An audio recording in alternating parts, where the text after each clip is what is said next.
SIR মামলায় supreme কোর্টে মমতা বন্দ্যোপাধ্যায়ের সওয়াল জবাব আমরা দেখেছি, এবং পরবর্তী সময়ে সোমবার অর্থাৎ আজকে যেই মামলার এসআইআর মামলায় সুপ্রিম কোর্টে যা উঠে এলো, কি বলবেন?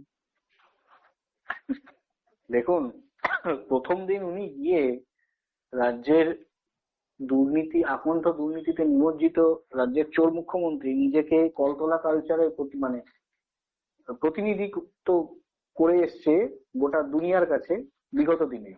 তো আলটিমেট আজকে লাভের লাভটা কিছু হলো না, কারণ এসআইআর মামলাতে ওনার যে অবজেকশন ছিল মাইক্রো অবজারভার থাকবে না, মাইক্রো অবজারভার থাকবে। সুপ্রিম কোর্টে পরিষ্কার বলে দিল সুপ্রিম কোর্ট যে এসআইআর এর কোনো কাজে কোনো রকম কোনো হস্তক্ষেপ করা যাবে না। এবং সব থেকে বড় বিষয়, সুপ্রিম কোর্ট পরিষ্কার একটা কথা ক্লিয়ার করে দিয়েছে, যদি প্রয়োজন হয় রাজ্যে সুপার ইমার্জেন্সি জারি হওয়ার সম্ভাবনা থাকে তাহলে সেটা হবেই। সুপ্রিম কোর্ট ক্লিয়ার ভাবেই জাজমেন্ট দিয়েছে। এবং উনি বকলমে যাতে ইমার্জেন্সি জারি হয় সেই রাস্তাটাই উনি করতে গেছেন।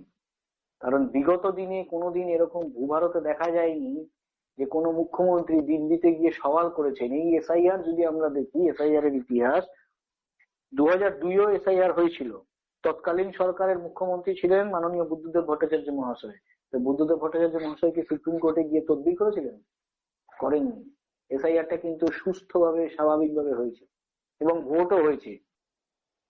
তো তার রাহুলদা, ভিত্তিতে মুখ্যমন্ত্রী মমতা বন্দ্যোপাধ্যায়, যিনি কিনা নিজে আইনজীবী হিসাবে দাবি করেন, এবং তিনি যদিও আইনজীবী হিসাবে না, তিনি সাধারণ মানুষ হিসাবে এবং মামলাকারী হিসাবে তিনি সওয়ালে তিনি ছিলেন উপস্থিত। তার তাহলে তার কোর্টে বল ছুড়লো না সুপ্রিম কোর্ট? আইনজীবী তো প্রথম কথা নয়, ও তো মুহুরিরও যোগ্য না। আইনজীবী অনেক ছেড়ে দিন, দূরহস্ত।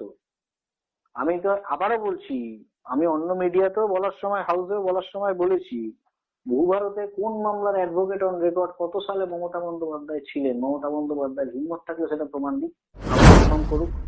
আমি তো বাই রাহুলদা, পার্সন। রাহুলদা, এখানেই জানতে চাইবো, আহ, ফিরদৌস শামীম হাইকোর্টের আহ, সুনামধন্য আইনজীবী, তিনি স্পষ্ট করেছেন একটি সংবাদ মাধ্যমের একটি অনুষ্ঠানে সাক্ষাৎকারে গিয়ে তিনি বলেছেন যে আইনজীবী থাকলে তার আর অন্য কোনো প্রফেশন হতে পারে না। আইনজীবী কোনো শিল্প বা কোনো ব্যবসা নয়। এখানে আইনজীবী যদি কেউ থাকেন অন রেকর্ড, তাহলে তিনি আইনজীবী হিসাবেই তিনি থাকতে পারেন, আর কোনো পেশার সাথে তিনি যুক্ত থাকতে পারবেন না। একদমই পাশাপাশি ঠিক, তিনি তিনি কোনো সাংবিধানিক পদেও থাকতে পারেন না, স্থায়ী একদমই ঠিক, পদে। একদমই ঠিক। আমি তো সেটাই বলছি। আমার কলিগ বন্ধু ফিরদৌস সালিমের কথার সাথে আমি একদম সহমত। আমি তো সেই কথা অস্বীকার করছি না। এবং এসআইআর মামলাতে যদিও সওয়াল করতো একটা মুখ্যমন্ত্রীর পদ তাকে ছেড়ে আসতে হতো, সে যদি আইনজীবী থাকতেন এবং আইনজীবী হিসেবে সওয়াল করতে পারতেন বা পারেন বা করেন, তাহলে ওনাকে ওইটুকু সময়ের জন্য মুখ্যমন্ত্রীর পদ ছেড়ে এসে কোর্টে সওয়াল করতে হয়। উনি সওয়াল করেছেন কোনো আইনজীবী হিসেবে নয়, উনি সওয়াল করেছেন মামলাকারী হিসেবে ইন পারসন। তো সেই জায়গায় দাঁড়িয়ে মানুষকে এটা গুলিয়ে দেওয়ার চেষ্টা হচ্ছে এবং সেখানে দাঁড়িয়ে রীতিমতো ঝগড়া করেছে। এবং আমরা সেটা গোটা দুনিয়া দেখেছি। একটা আইনজীবীর কৌশল কোর্টে যা হয়, রাজ্যের চৌর্যবৃত্তি করার চোর মমতার সেই কৌশল সেই দিন ছিল না। ও রীতিমতো ঝগড়া করেছে, অপোনেন্ট পার্টিকে বলতে দেয়নি এবং অপোনেন্ট পার্টিকে রীতিমতো ডিফর্ম করছে, যেটা একটা আইনজীবীর কৌশলের বিপরীত মেরুতে অবস্থান করছে। কাজে ওটা পরিষ্কার উনি আইনজীবী নন, কোনোভাবেই নন। আর উনি যে ঝগড়া করেছেন তারও কোনো কিছু লাভ হলো না। মাইক্রো অবজারভার থাকবে, এটা এস্টাবলিশড হলো। দ্বিতীয় এস্টাবলিশড হলো এসআইআর এর কোনো কাজে কোনো স্টেট ইন্টারভেন করতে পারবে না, এটা এস্টাবলিশড হলো। এবং আরেকটা এস্টাবলিশড হলো, রাজ্যের ডিজিপি কে শোকজ করা হলো যে কেন এসআইআর এ যারা ইআরও বা এআরও বা বিএলও তাদেরকে প্রতিবন্ধকতা সৃষ্টি করা হচ্ছে, সেখানে হোম ডিপার্টমেন্ট কি করছে। এই মর্মে রাজ্যের ডিজিপি কে অবিলম্বে শোকজ করা হলো। 24 ঘন্টার মধ্যে সুপ্রিম কোর্টে এফিডেভিট ফাইল করে তার জবাব দিতে হবে। যদি না দেয় তাহলে ওই ডিজিপিকে ক্লোজ করা হবে। এটা আমার কথা না, সুপ্রিম কোর্টে আজকে রায় দিয়েছে তার কথা, চিফ জাস্টিস অফ ইন্ডিয়ার কথা। এমনটা বলা হচ্ছে যে কমিশন গ্রেড বি অফিসার চায়নি, গ্রেড বি আধিকারিকদের সংখ্যা জানতে চেয়েছিল কমিশন। দেখুন, এখন ফাঁপড়ে পড়েছে তো, এখন অনেক কিছু বলবে। কমিশন গ্রেড বি অফিসারের ব্যাপার আসেনি। কমিশন প্রথমে যখন স্টাফ চেয়েছিল তখন তারা প্রাইমারি টিচার মানে বা আপনার প্রাথমিক শিক্ষক যারা আছেন, যারা 2011-র পূর্ববর্তী, তার পরবর্তী নয়, সেই সমস্ত প্রাইমারি টিচারদেরকে ওখানে রিক্রুট করানো হয়েছিল এডুকেশন ডিপার্টমেন্ট থ্রু সার্কুলার জারি করে। সেই জায়গায় দাঁড়িয়ে সেই সময় মাইক্রো অবজারভার যখন দেওয়ার কথা বলেছিল এসআইআর ইলেকশন কমিশনের তরফ থেকে, সেইখানে দাঁড়িয়ে সেই মাইক্রো অবজারভার রাজ্য দিতে পারেনি, কারণ তাদের কাছে সাফিসিয়েন্ট পার্সন ছিল না, সেটা তারা বলেছে অন রেকর্ডেড। তো এখন যখন দেখছে জিনিসটা হাতের বাইরে চলে যাচ্ছে, তখন বলছে গ্রুপ বির অফিসার দেব। তাহলে প্রশ্নটা এসে যায়, আগে দাওনি কেন?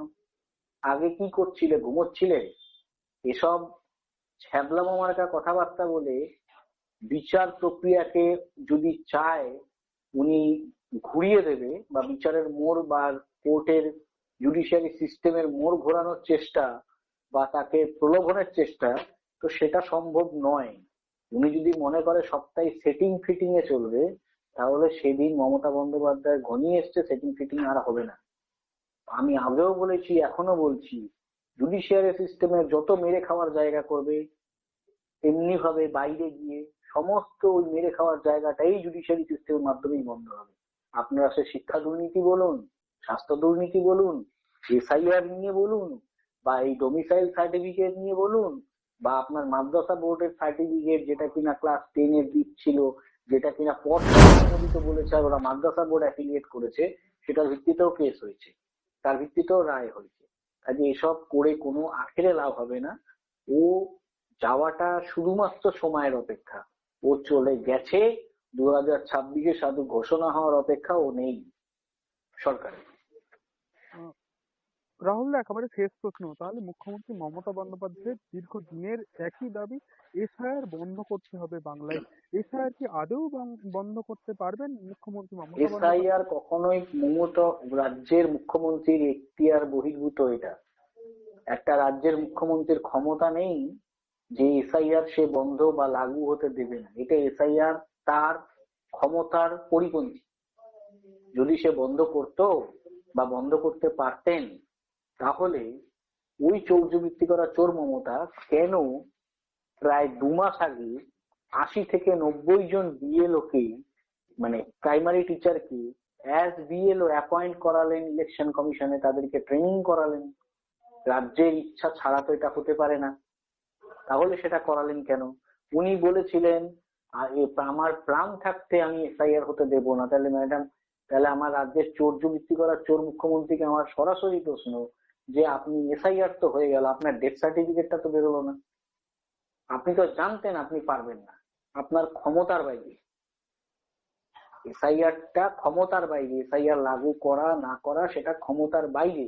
কারণ এটা ইলেকশন কমিশনের নিজস্ব একটা কাজ, যেটা রুটিন ওয়ার্ক, যেটা প্রত্যেক বছর হয়তো বা 2 বছর বা 3 বছর অন্তর অন্তর সেটা তারা করতে পারে, তাদের সেই অধিকার আছে। ভারতের সংবিধান সেই অধিকার দেয়। 2002-এ হয়েছিল। 2002-এ বুদ্ধ ভট্টাচার্যকে বলতে হয়নি, বুদ্ধদেব ভট্টাচার্যকে, যে আমার প্রাণ থাকতে আমি এসআইআর হতে দেবো না।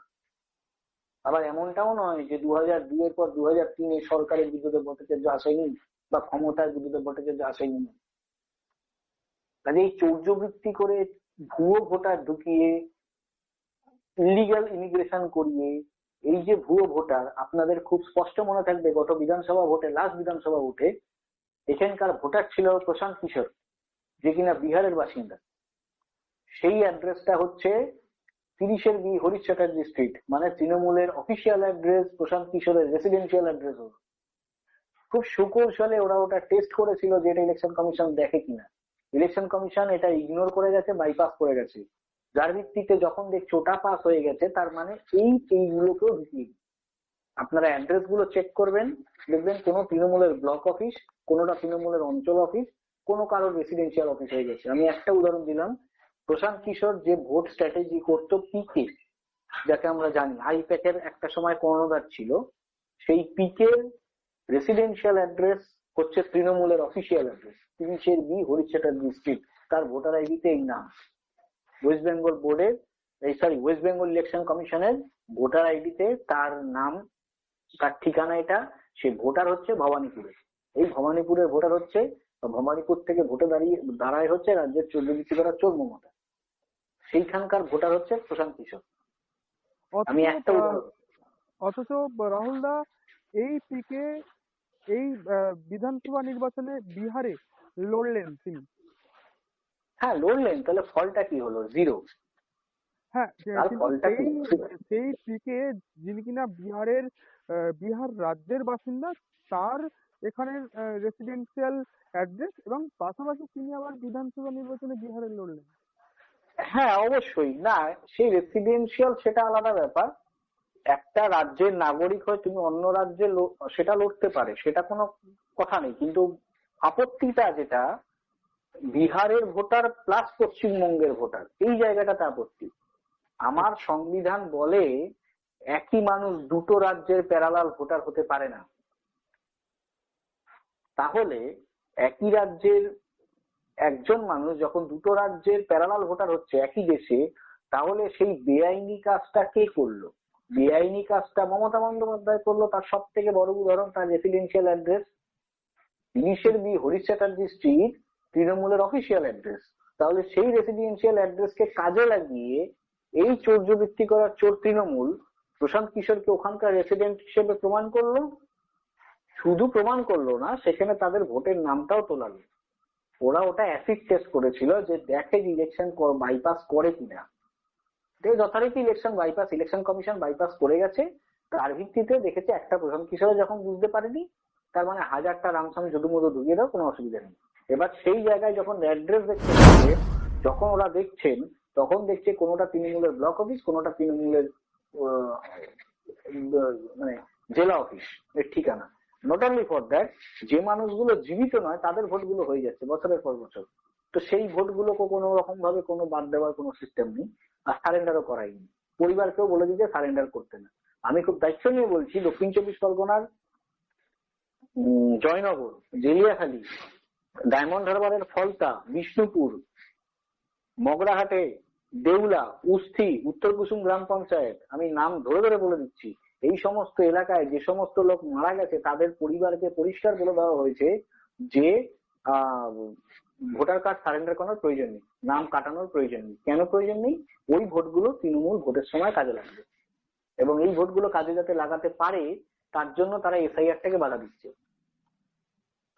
18 বছরের লোকের নাম উঠবে, এবং প্রত্যেক বছর গোটা পশ্চিমবঙ্গে যে রেশিওতে মানুষ এক্সপায়ার করেন তাদের নামটা বাদ যাবে। এটা স্বাভাবিক প্রক্রিয়া। এই স্বাভাবিক প্রক্রিয়াটা তৃণমূল করতে রাজি নয়, কারণ তাদের ভোট ব্যাংকে আঘাত আসছে।